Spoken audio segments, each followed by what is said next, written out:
우선 특별방역기관의 거리두기는 이러한 위험성을 고려하여 좀 더 정밀한 방향으로 강화할 계획입니다. 거리두기 2단계의 핵심적인 조치는 유지하면서 위험도가 높은 시설의 방역 조치는 더 강화하고 방역관리가 우수한 시설의 운영은 확대하여 사회적 수용성과 효율성을 제고하고자 합니다. 또한 수도권과 비수도권의 코로나19 상황과 위험 요인이 다른 점을 감안하여 지역별로 방역 조치를 차별화하려고 합니다. 수도권은 외식과 문화활동에 의한 유행 차단에 집중하고 비수도권은 귀성, 관광객의 모임이나 유흥시설 방문 등을 통한 감염 확산 차단에 주력할 계획입니다. 구체적인 내용은 다음과 같습니다. 우선 전국적으로 공통으로 적용되는 조치들입니다. 첫째, 2단계 거리두기의 핵심 방역 조치는 유지됩니다. 마을 잔치나 지역 축제 같은 실내 50인, 실외 100인 이상 집합 모임 행사는 금지됩니다. 목욕탕, 학원, 오락실 등 다수가 이용하는 다중이용시설의 마스크 착용 등 핵심 방역 수칙도 계속 의무화되며 위반 시 벌칙이 적용됩니다. 프로야구, 축구, 씨름 경기 등 스포츠 행사는 무관중 경기로 진행됩니다.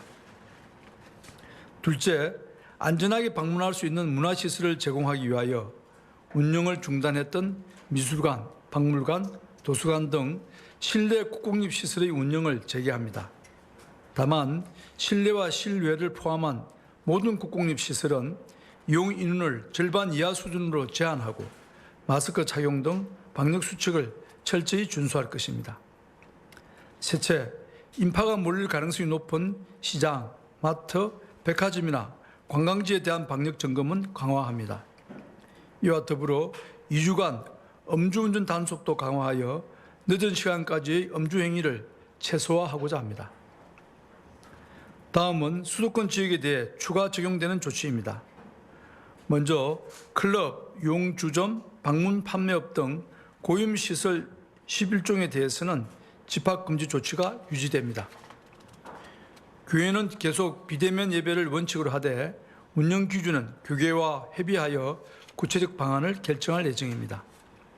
이와 함께 이용이 증가할 것으로 예상되는 외식과 여가 등의 다중이용시설에 대해서 밀집도를 줄이는 방향으로 방역을 강화합니다.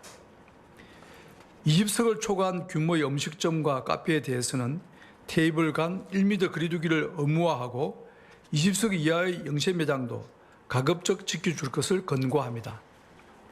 이를 지키기 어려운 경우 좌석 한 칸 띄어앉기를 하거나 테이블 간에 띄어앉기 또는 테이블 간 칸막이 설치 등 3가지 중 1가지는 반드시 준수하여야 합니다. 테이블 칸막이 설치 기준과 방법에 대해서는 세부 가이드라인을 제시할 것이며 추후로도 계속 활성화해 나갈 예정입니다. 영화관, 공연장, PC방 등도 좌석 한 칸 띄어앉기를 의무화하고 마스크 착용 등 방역수칙을 지켜야 합니다.